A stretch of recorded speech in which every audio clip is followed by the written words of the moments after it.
Hi.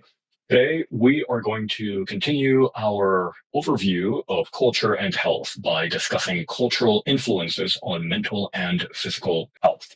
My history in the field of mental health has always been of an operational or programmatic nature, and it arose from a deeply rooted personal commitment. Soon after finishing my master's degree in international relations, I led a research team from Harvard University. This was in association with a think tank called the Harvard Humanitarian Initiative. And we traveled to the city of Cali, Colombia, and conducted field research in a marginalized or complex area of the city called the Distrito de Agua Blanca, which is home to about 600,000 people, many of them internally displaced by decades of armed conflict. We were studying resilience with a focus on psychosocial resilience. And what I encountered there was quite revealing because it changed how I came to understand the imperatives of mental health and its interconnectedness with every other area of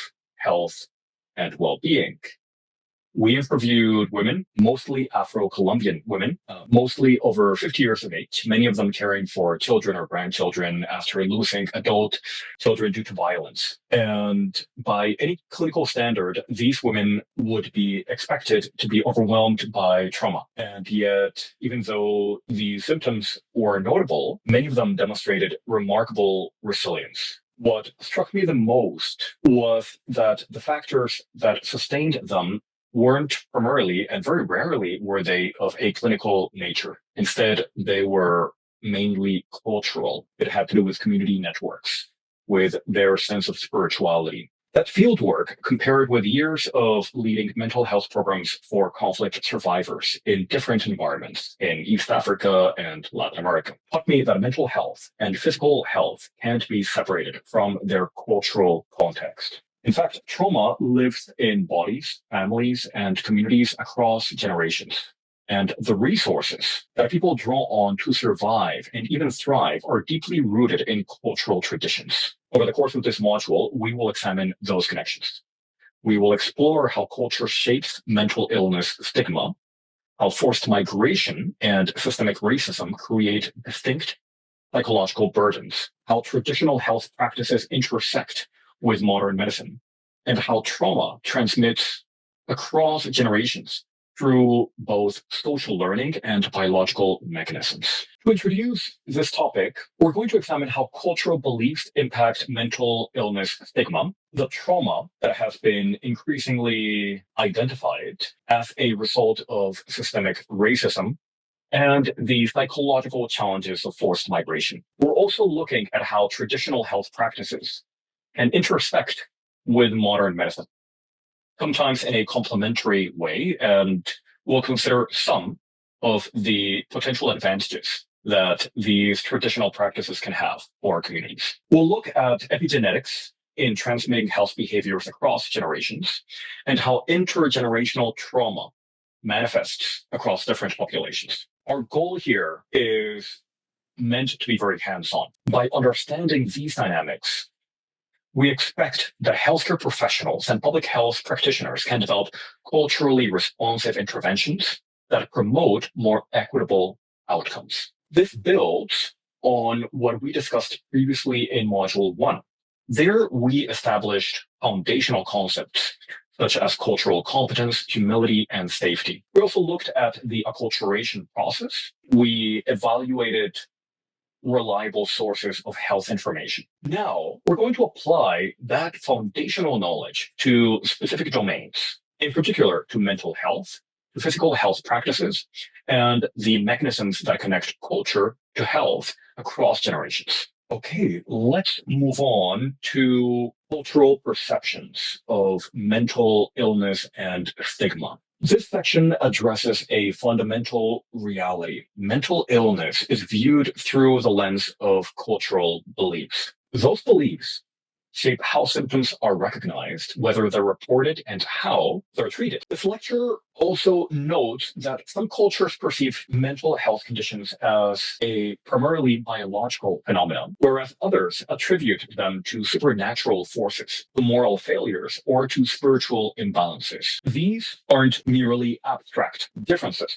They directly influence whether someone seeks professional mental health care or turns to alternative approaches like religious or community-based healing.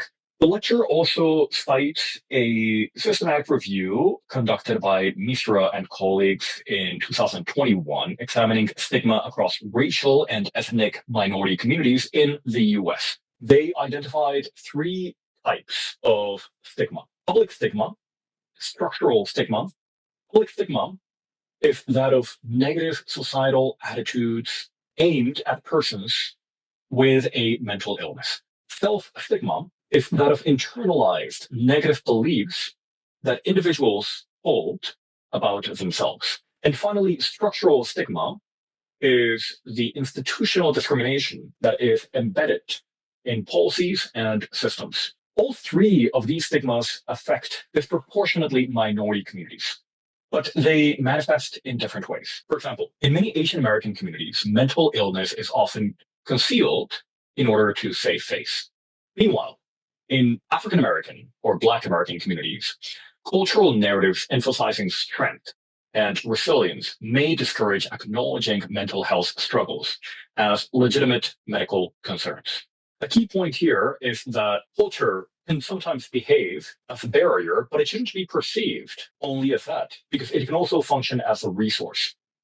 Here, the lecture also cites Hankerson and colleagues, who conducted a 2022 study noting that many minority communities have strong informal support networks, including extended families, faith-based organizations, community groups, and others. And these networks can provide emotional and psychological resources, which often fill gaps left by formal healthcare systems. For example, in many Latinx communities, discussing mental health has been a taboo. Seeking therapy sometimes is perceived as a sign of weakness or locura. Seeking therapy is thus discouraged amongst many. The National Alliance on Mental Illness developed something called Compartiendo Esperanza, or Sharing Hope, a program providing culturally tailored mental health education via churches and community groups by working within culturally accepted spaces rather than asking people to come to more foreign clinical settings, which may be perceived as sterile. The program helps to dismantle stigma on its own terms. Let me share a little bit more about what this looks like in practice based on my personal experience. I was the national director of an international nonprofit called Heartland Alliance in Colombia. I helped lead a program called Acople, meaning to connect in Spanish. This was funded by the U.S. Agency for International Development, USAID, and it was supported in partnership with academic institutions, including Johns Hopkins University and the Universidad del Valle. Through this program, which ran for over a decade, from 2010 to 2020, we provided pro bono mental health services, primarily to Afro-descendant, as well as some indigenous communities throughout the Pacific coast of Colombia, which has been devastated by chronic violence. What we learned early on was that by bringing in outside medical health professionals with Western clinical frameworks, that was not culturally aligned. Not only was it financially inefficient, but it could be less relevant and effective. Instead, what we did was to build a new model that was centered on community leaders, who we called community psychosocial animators. We gave them different names. They evolved over time. These were mostly local women, some men as well. Many of them were survivors of conflict themselves. Some of them were survivors of sexual violence.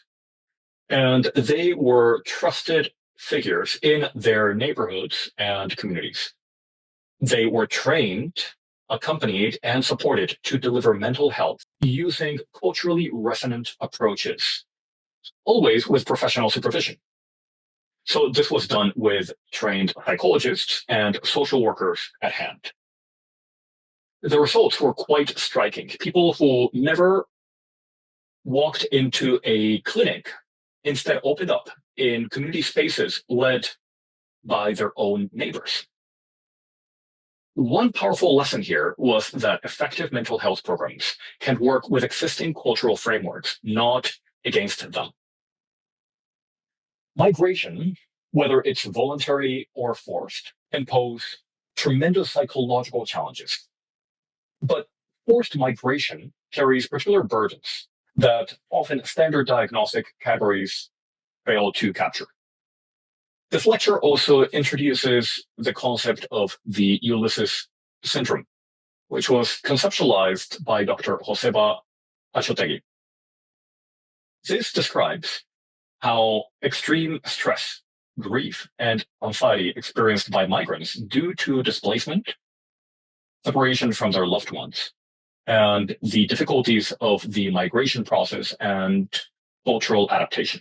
We also look at Roberts and colleagues, who in 2022 developed a study and their body of research regarding the Ulysses Syndrome.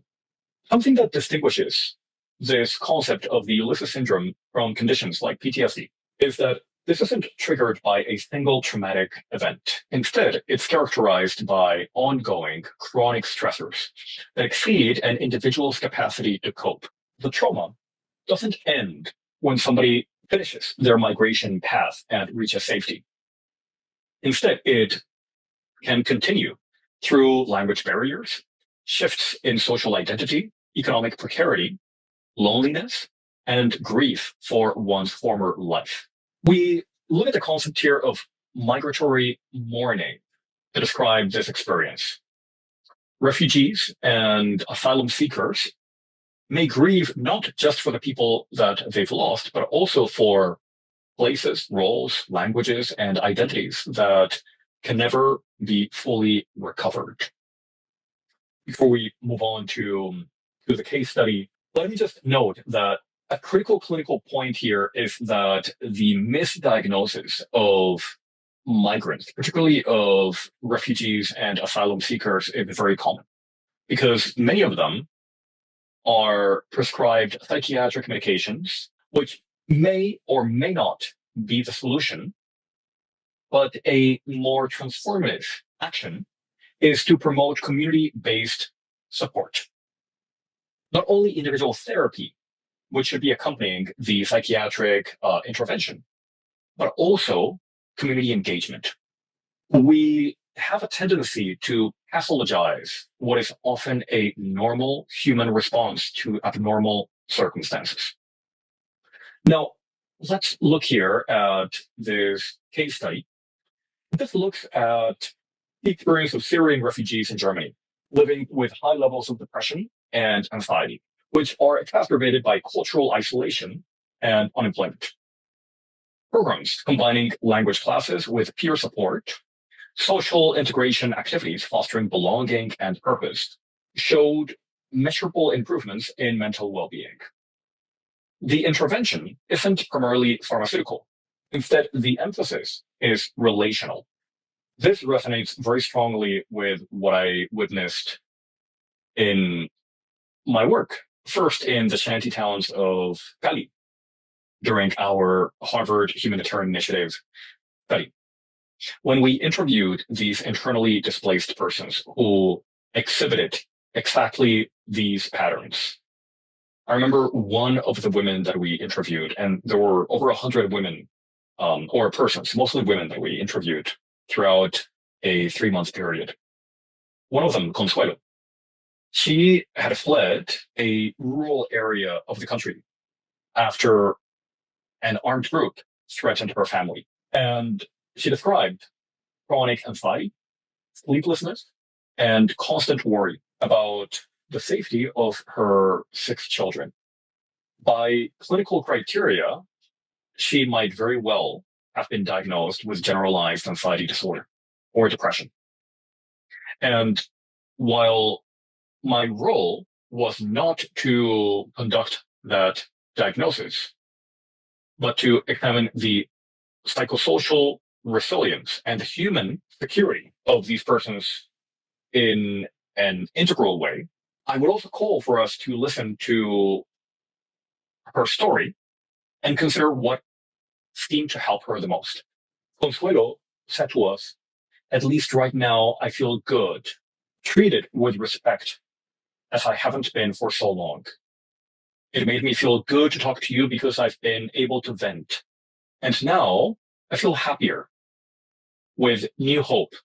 Thank you for being here, because I hadn't had a person with whom I could speak." This was after an hour-long interview in which we demonstrated empathy. So being heard, being treated with dignity, these weren't supplementary to treatment. These were valuable contributions in and of themselves. Our study's primary recommendation was greater investment in psychosocial programs and counseling that leverage existing community forums rather than replacing them with clinical settings. Now let's look at trauma from systemic racism and its impact on mental well-being. Here we look at how structural racism embedded in our policies, institutions, and societal norms, how all of this creates cumulative trauma that can compound over the course of generations. Again, our lecture cites Hankerson and colleagues, who documented that African Americans bear a higher burden of depression due to systemic inequities in housing, education, and healthcare access. It's not about individual experiences of discrimination, though those clearly also matter. It's about living within systems designed to exclude and that continue to produce disparate outcomes. Our lecture also references Danica Gordon, who in 2024 did an analysis of how differential policies can affect health in Black communities. Gordon describes communities experiencing both over-policing and under-protection, and aggressive law enforcement combined with inadequate response when protection is actually needed for community members. This creates a sense of legal estrangement, a collective alienation from institutions that are supposed to provide safety. Let's think for a moment about what this means for health.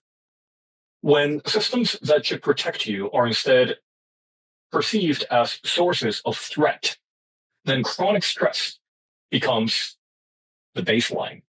The body's stress response remains continuously activated.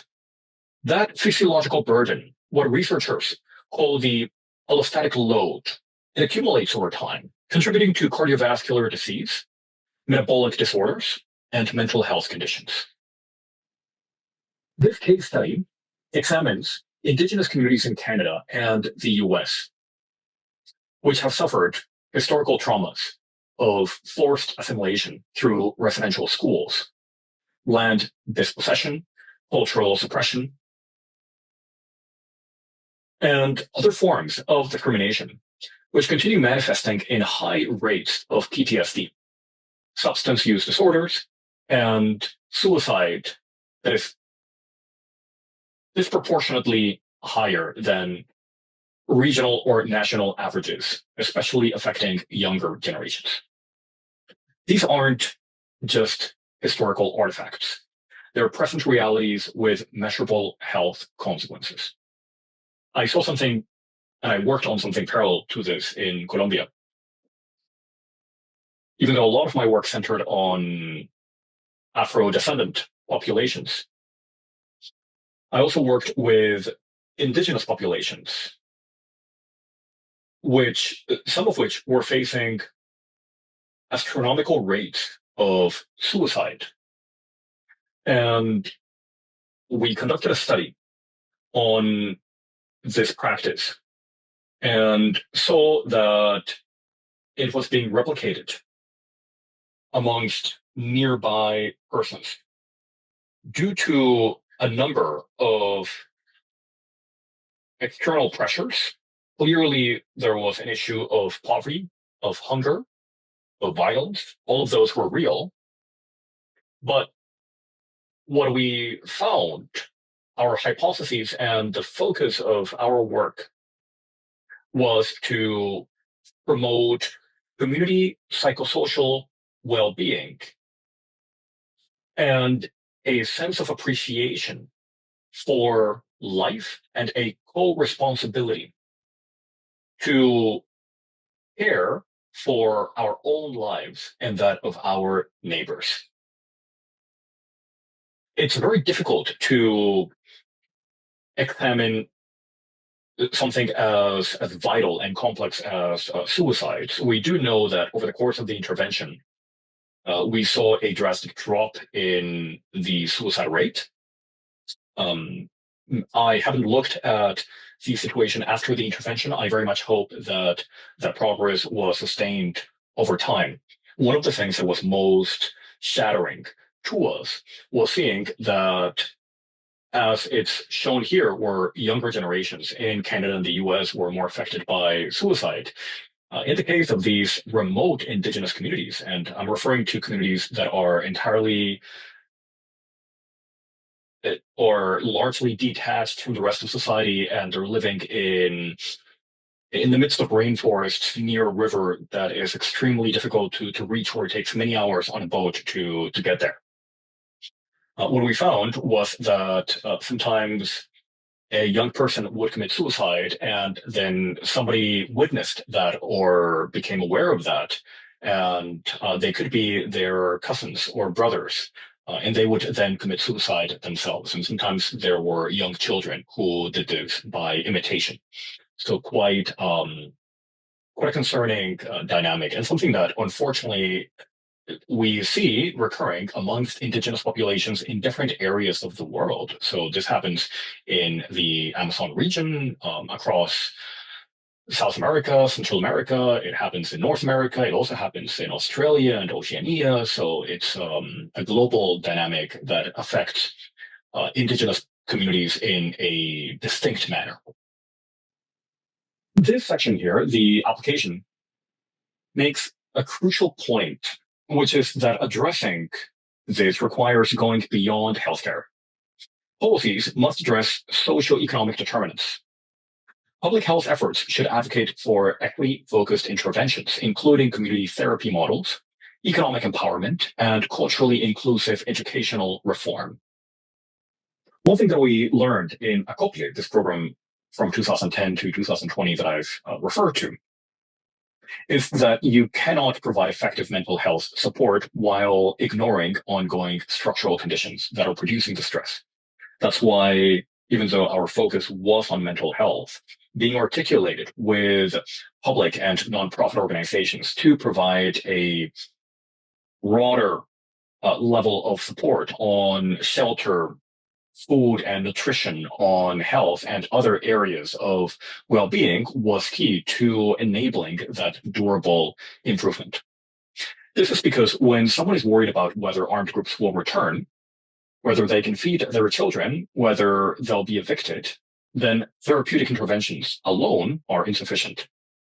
Likewise, this happens at the inverse, where when somebody is significantly affected in their mental health, it may make it much more difficult for them to be functional and to care for their comprehensive needs. So there's an interplay between mental health and comprehensive well-being. One without the other is incomplete. This section shifts to physical health, examining how cultural beliefs about nutrition and physical activity shape health behaviors and outcomes. The lecture cites Rancoana's work in 2023 on cultural determinants of health, noting that Indigenous communities have traditionally relied on diets rich in whole foods. However, globalization has been disrupting these patterns, leading to dietary shifts that tend to increase chronic disease risk. And we see this affecting not only indigenous, but also a lot of traditional communities in the global south or global majority world. Some least developed and developing countries, some of them have been still facing a high burden of disease in terms of infectious diseases, while facing a dramatic growth in non-communicable diseases, often influenced by nutrition and exercise and by modern um, practices. So it's not just a matter of wealthy Western countries. This is happening at different degrees worldwide. Research cited from Harvard Health Publishing found that women closely following the Mediterranean diet, in particular, there's been a lot of research and a growing consensus on the value of Mediterranean diet, that women following this diet experienced a 25% reduction in the risk of major cardiovascular events over 12 years. If we contrast this with what is commonly known as the standard American diet, acronym SAD diet, which sadly is high in processed and ultra-processed foods, red meats, added sugars, and refined carbohydrates. We see that this dietary pattern is associated with systemic inflammation and elevated risk of obesity, heart disease, and other chronic conditions. But here's where cultural context becomes critical. We see here how countries that have historically followed the Mediterranean diet, like Greece and Italy, are also influenced by Western and modern dietary habits that have led to increased fast food consumption and rising rates of obesity and cardiovascular disease. Diet isn't just about individual choices, it's about food systems, economic pressures, and cultural erosion. An example of Native American communities is particularly stark. Here, the lecturer describes how displacement from ancestral lands and the introduction of government-issued commodity foods, often high in fat and sugars, led to dramatic declines in traditional, nutrient-rich food consumption. Data from the National Indian Council on Aging indicates that nearly 40% of Native American men and over 46% of Native American women are obese. The lecture also highlights that food sovereignty initiatives working to restore indigenous food systems, not just for nutritional health, but also to strengthen cultural identity and community autonomy, that these are underway. So we see this interaction.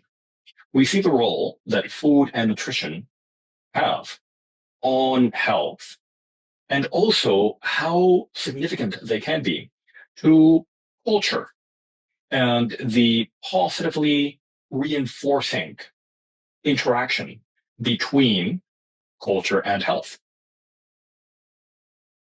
Physical activity follows similar patterns. Movement is culturally embedded. So movement can take place through communal labor, traditional dance, martial arts, or many other practices. It's not strictly going to a gym. Thus, effective public health programs could work with these cultural forms rather than imposing generic exercise prescriptions. We have, for example, Tai Chi in Asian communities, Afro-Caribbean dance fitness programs. All of these can be valid and transformational for that sense of cultural identity and community autonomy. Now, let's consider epigenetics. This section introduces a biological mechanism helping explain how cultural and environmental experiences can affect health across generations. Epigenetics examines these environmental and cultural factors that influence gene expression without changing the underlying DNA sequence. The lecturer here cites Nasari, whose 2023 research suggests that cultural behaviors like dietary habits, stress responses, exposure to environmental toxins, all of these can modify gene expression patterns. These modifications can be passed to subsequent generations. Let me be clear on what this means. We're not talking about changing genes. Of course, instead, we're talking about changing which genes get turned on or off and how actively they're expressed. And these changes can be inherited through generations. Let's look at this case study. And we see a couple of powerful and very different examples here. First, studies with Holocaust survivors and their descendants indicate that severe trauma can alter stress hormone regulation in ways that persist across generations. In fact, these studies show that when Holocaust survivors withhold the narratives of what they underwent, their children often fill in the gaps. And those gaps can be characterized by a horror that can be as, if not more impactful to this intergenerational transmission of trauma. So the mere silence about traumas experienced in one generation can have dramatic effects on the subsequent generations. Severe trauma can alter stress hormone regulation in ways that pass on from grandparents to parents to children, where the grandchildren of Holocaust survivors have shown heightened vulnerability to anxiety and depression, not because they experienced the trauma directly, but because their ancestors' biological systems were changed by the trauma. Second, let's look at famine survivors in China, of course, during the Cultural Revolution. There was mass famine affecting many tens of millions of people. The survivors of famine have shown increased rates of diabetes and cardiovascular disease in their grandchildren. The body adapted to scarcity in ways that generations later contribute to metabolic dysfunction in environments of plenty. Looking at this application, this emphasizes that understanding epigenetic influences reinforces the need for long-term interventions, addressing social determinants of health. Especially early life interventions, like prenatal care, nutritional education, stress reduction during pregnancy, all of these may help mitigate inherited health risks before they compound across generations. This has huge implications for how we think about intergenerational trauma in communities that have experienced sustained violence or oppression. The effects aren't just psychological or social. They may be biological, written into how genes are expressed across generations. So to wrap up this topic, let me just note that this has profound implications for how we think about intergenerational trauma in communities that have experienced sustained violence or oppression. The effects shouldn't just be considered in the psychosocial or psychological and social realms, but they may also be biological, written into how genes are expressed across generations. Here we look at several threads that we're going to bring together: how trauma transmits across generations, how overlapping identities compound experiences of oppression and health disparity. One key concept is that of intersectionality. Let's go to that. Okay, we don't have the visual reference for that, but intersectionality basically describes how multiple identities, race, gender, socioeconomic status, immigration status, and others, how they interact to shape individual experiences. So we cannot understand the behavior of one person strictly in relation to their gender or their culture, but we should consider the complex interplay between all of these different dimensions of their identity. The lecture again cites Hankerson and colleagues, whose work emphasizes that these overlapping identities don't just add up, but they compound in ways that can create unique vulnerabilities. Let's look here at this real world example. Black women in the US experience disproportionately high rates of maternal mortality. This is not explained by socioeconomic status alone, because when controlling for this, we see that even highly educated Black women face elevated risks compared to white women with less education. So, what explains this? The core explanation is a combination of systemic racism in healthcare settings, economic disparities, and chronic stress accumulated over a lifetime of navigating systems that are not designed with Black women's needs in mind. The body keeps score. When someone enters pregnancy already carrying years of accumulated psychological or physiological stress, the outcomes also suffer. This is why we need an intersectional approach to health policy. We need to address both individual barriers and systemic ones. This includes culturally competent training for medical professionals, patient advocacy programs, and research that actually includes historically marginalized populations. In the work that I've done with Afro-descendant populations in Colombia, intersectionality was visible everywhere.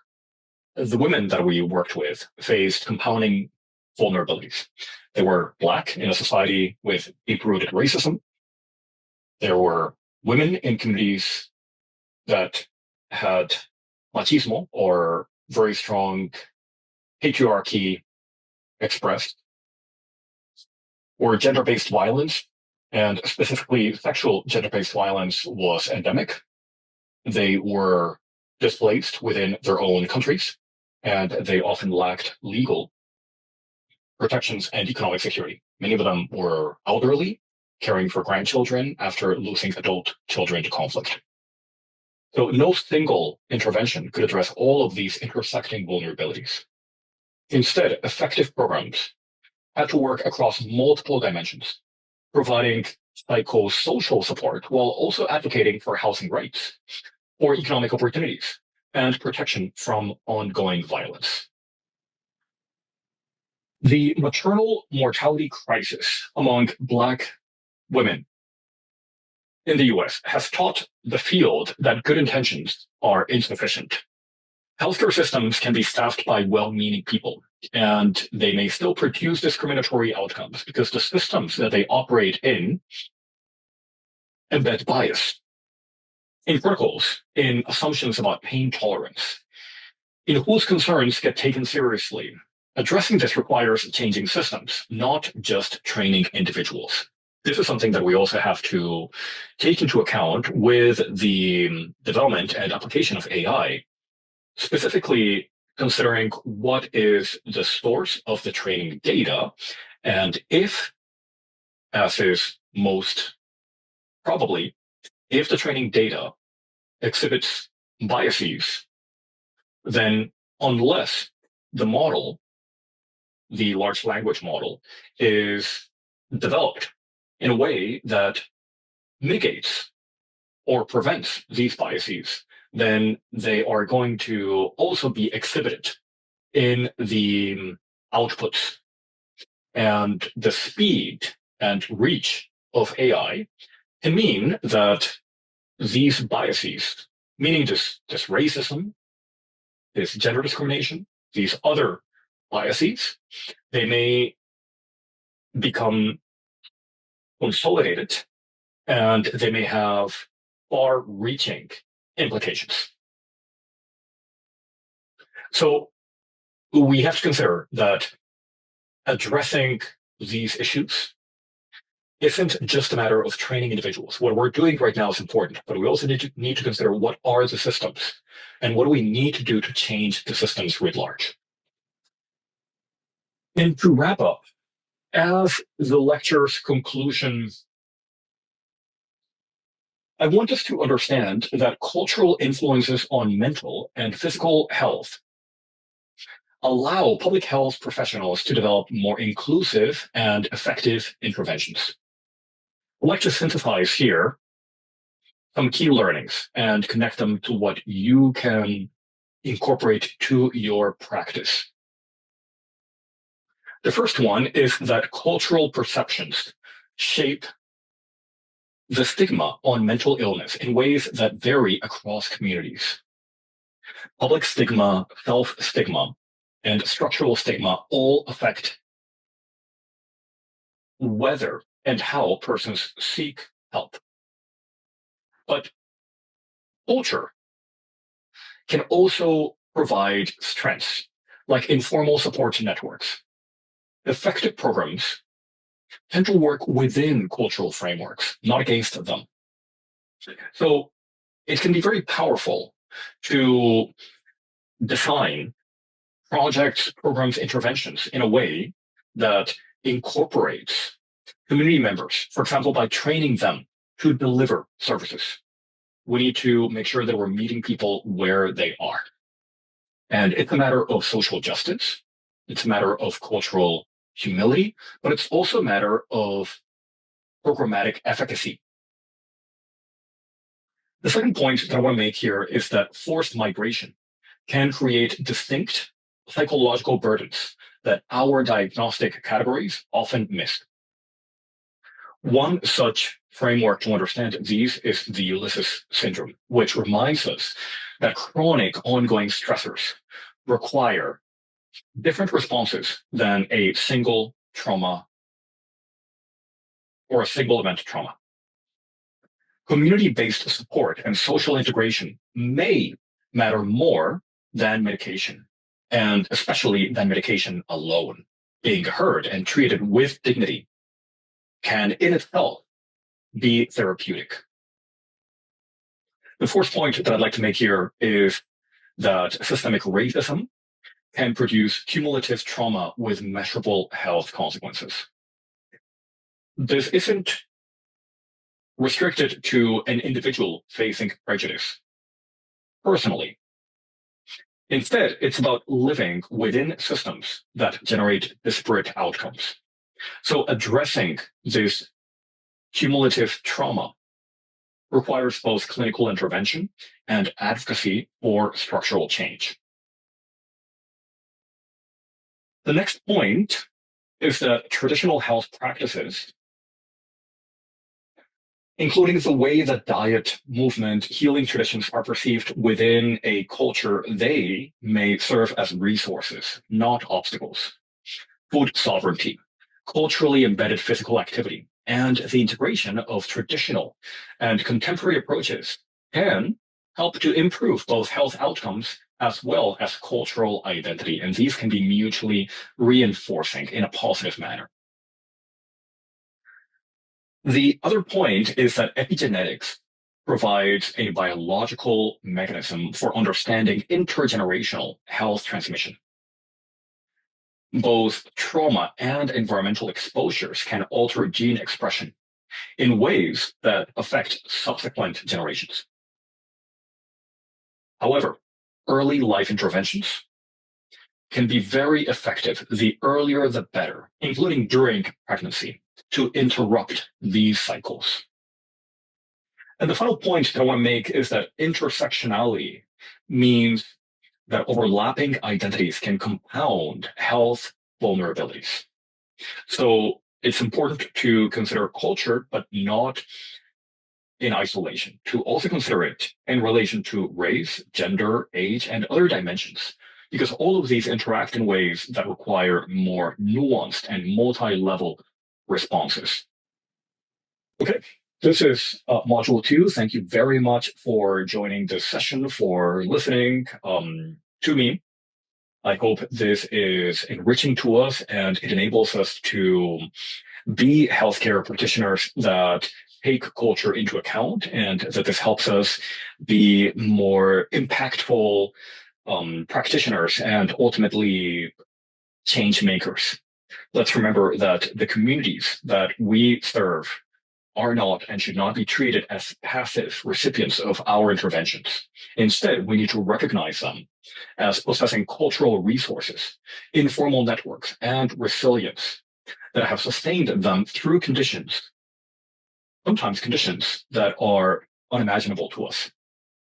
Our job should not be to replace those resources with clinical services, but to recognize the existing resources and help strengthen what already works, to address structural barriers, and to create conditions where communities can heal on their own terms.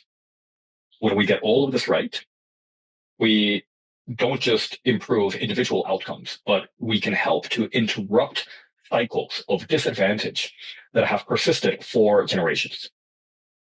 Thank you very much.